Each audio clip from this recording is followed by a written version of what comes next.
আমি সবসময় বলছি মৌসুম হোক আর যে কোনো টিএমসি লিডার হোক যে আমাদের দল হচ্ছে ইজ্জতের দল, আমাদের দল হচ্ছে একটা উন্নয়নের দল, মানুষের পাশের দাঁড়াবার দল। তো সবসময় আমি বলছি যে দরজা খোলা আছে, যারা তৃণমূল গেছে দরজা খোলা আছে ফেরত আসার জন্য কংগ্রেসে। তৃণমূলে থেকে কি মৌসুম ইজ্জত পাচ্ছে, সম্মান পাচ্ছে, আপনার কি মনে হয়? দেখো, এটা আমার বলার ঠিক হবে না, উনি অন্য দল বিলং করে, কিন্তু আমার মনে হয় ওই দলে সেভাবে যে কেউ হোক, আমি দেখছি যে কেউ ইজ্জত পায় না ওই দলে। এটা আমার মত, কিন্তু এটা আমার বিষয় না, এটা ওদের দলের ব্যাপার। ঈশা খান চৌধুরী আমার দলের প্রার্থী না, আমার দলের প্রার্থী হচ্ছে শাহনওয়াজ রায়হান আলী, এবং ওনার হয়ে আমি ভোট প্রচারে নামবো, এবং আমি আশাবাদী যে তৃণমূল কংগ্রেস উত্তর মালদা দক্ষিণ মালদা দুটো সিটেই জিতবে। হ্যাঁ, লড়াই বলতে আমাদের টিকিট পাওয়ার জন্য সিস্টেম আছে। প্রথম ব্লক প্রেসিডেন্টের রেকমেন্ডেশন ডিস্ট্রিক্টের পরে ডিস্ট্রিক্ট পিসিসি প্রদেশ ওয়েস্ট বেঙ্গল প্রদেশ কংগ্রেসকে পাঠিয়ে দেয়, তারপরে পিসিসি আবার রেকমেন্ড করে দেয় দিল্লিকে এআইসিসি ফাইনাল করে। তো এই গোটা প্রসেস আছে, মানে একটা সেটা না কি কেউ নাম প্রস্তাব করলে হয়ে গেল, অত সহজ ব্যাপার নেই। এই প্রথম কংগ্রেসের টিকিট পেতে পরিবারের সঙ্গে লড়াই করতে হলো, পরিবারের সদস্য আপনার বসছে কংগ্রেসটা, তার সঙ্গে লড়াই করতে হলো।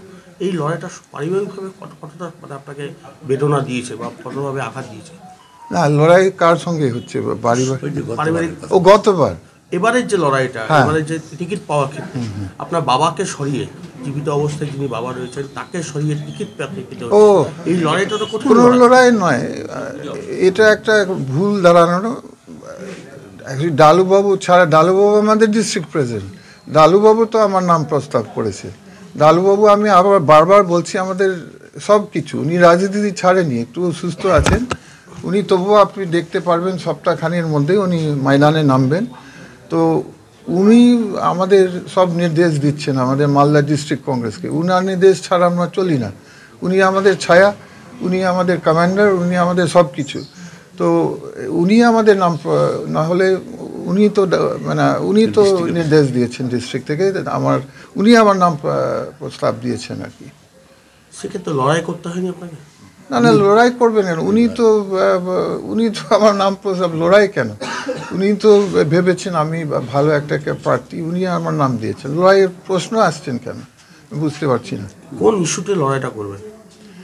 দেখো, মালদার উন্নয়নের বিভিন্ন বিষয় আছে, আপনারা জানেন, ওই যেমন গঙ্গা ভাঙন, যেমন আমাদের বর্ডার এলাকার সমস্যা, যেমন আমাদের আর্সেনিক মুক্ত জলের সমস্যা, যেমন রাস্তাঘাট বিষয় শেষ নেই। একটা আন্ডার ডেভেলপড স্টেট, কাজ তো বরকত গনি খান সাহেব মালদাতে প্রথম অনেক কাজ এনেছেন, তারপরে ডালুবাবু, তারপর আমাদের রুই পুবাম্মা, আমাদের কংগ্রেস পার্টি যারা আছে এক্সএমএলএরা সবাই আমরা কাজ করেছি, কিন্তু কাজ তো শেষ হয় না। আগামী দিন আমাদের বরকত সাহেব যে পথ দেখেছেন যে মানুষের সেবা করো, মানুষের পাশে দাঁড়ান, আর মন দিয়ে মালদার লোকের জন্য উন্নয়ন আনুন, সেটা আমাদের ফিলসফি। সেই রাস্তায়, সেই পদের উপরে আমরাও চলবো, আমি চলতে চাই।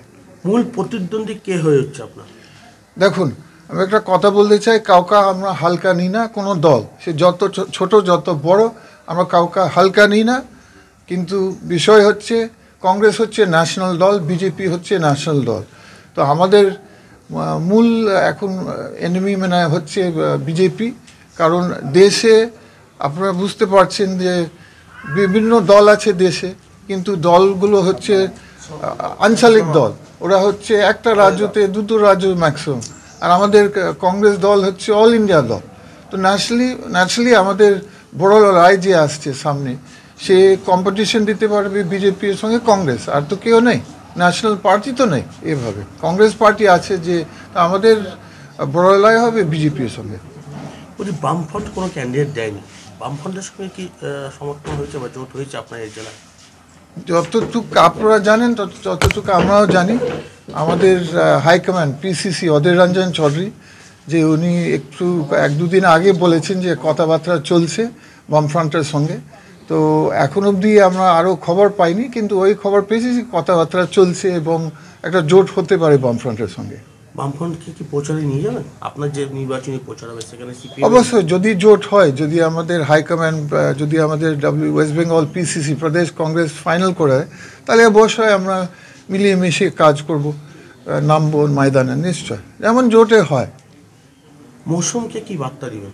মৌসুম তো এই মুহূর্তে অভিমানী রয়েছে, উনি তৃণমূল কংগ্রেস থাকলেও অভিমানী রয়েছে, তার সাহায্য কি নেবেন ভোট প্রচারে? না, উনি তো আমাদের দলে বিলং টু করে না, তো আমরা কি করে সেখানে নেবেন। কিন্তু আমি সবসময় বলছি, মৌসুম হোক আর যে কোনো টিএমসি লিডার হোক, যে আমাদের দল হচ্ছে ইজ্জতের দল, আমাদের দল হচ্ছে একটা উন্নয়নের দল, মানুষের পাশের দাঁড়াবার দল। তো সবসময় আমি বলছি যে দরজা খোলা আছে, যারা তৃণমূল গেছে দরজা খোলা আছে ফেরত আসার জন্য কংগ্রেসে। তৃণমূলের থেকে কি মৌসুম ইজ্জত পাচ্ছে, সম্মান পাচ্ছে, আপনার কি মনে হয়? দেখো, এটা আমার বলার ঠিক হবে না, উনি অন্য দল বিলং করে, কিন্তু আমার মনে হয় ওই দলে সেভাবে যে কেউ হোক, আমি দেখছি যে কেউ ইজ্জত পায় না ওই দলে, এটা আমার মত, কিন্তু এটা আমার বিষয় না, এটা ওদের দলের ব্যাপার। যেহেতু আপনি হলেন না প্রার্থী, একটা ক্ষোভ, মন খারাপ সমস্ত কিছু রয়েছে, পাশাপাশি এই অঙ্ক সেভাবে মিলছে না, ঈশা খাও সেখানে নেই, ঈশা খানও নেই, হেভিওয়েট কেউ নেই, তো তাহলে সেক্ষেত্রে তৃণমূলের তো একটা মানে কঠিন লড়াই হয়ে যাচ্ছে। কঠিন লড়াই কোথায়? তৃণমূলের তো দেখুন প্রচুর কাজ হয়েছে, এবং তার উপরে আমি তো বললামই বিধানসভায় আমাদের রেজাল্ট ভালো হয়েছে, পঞ্চায়েতে আমাদের রেজাল্ট ভালো হয়েছে। অবশ্যই মানুষ একটা আশা করেছিলেন, কিন্তু দেখুন না, সেটা তো হয়নি। এখন সেটা নিয়ে তো বসে থাকলে হবে না, আমাদেরকে তো কাজ করতে হবে, এই জন্য আমরা সবাই নেমে পড়ি। দক্ষিণ মালদা ঈশা খানের সম্ভাবনা কেমন? ঈশা খান চৌধুরীর সম্ভাবনা? ঈশা খান চৌধুরী আমার দলের প্রার্থী না, আমার দলের প্রার্থী হচ্ছে শাহনওয়াজ রায়হান আলী, এবং ওনার হয়ে আমি ভোট প্রচারে নামবো, এবং আমি আশাবাদী যে তৃণমূল কংগ্রেস উত্তর মালদা দক্ষিণ মালদা দুটো সিটেই জিতবে। কিন্তু আমি সবসময় বলছি, মৌসুম হোক আর যে কোনো টিএমসি লিডার হোক, যে আমাদের দল হচ্ছে ইজ্জতের দল, আমাদের দল হচ্ছে একটা উন্নয়নের দল, মানুষের পাশের দাঁড়াবার দল। তো সবসময় আমি বলছি যে দরজা খোলা আছে, যারা তৃণমূল গেছে দরজা খোলা আছে ফেরত আসার জন্য কংগ্রেসে। তৃণমূলের থেকে কি মৌসুম ইজ্জত পাচ্ছে, সম্মান পাচ্ছে, আপনার কি মনে হয়? দেখো, এটা আমার বলার ঠিক হবে না, উনি অন্য দল বিলং করে, কিন্তু আমার মনে হয় ওই দলে সেভাবে যে কেউ হোক, আমি দেখছি যে কেউ ইজ্জত পায় না ওই দলে, এটা আমার মত, কিন্তু এটা আমার বিষয় না, এটা ওদের দলের ব্যাপার। ঈশা খান চৌধুরী আমার দলের প্রার্থী না, আমার দলের প্রার্থী হচ্ছে শাহনওয়াজ রায়হান আলী, এবং ওনার হয়ে আমি ভোট প্রচারে নামবো, এবং আমি আশাবাদী যে তৃণমূল কংগ্রেস উত্তর মালদা দক্ষিণ মালদা দুটো সিটেই জিতবে।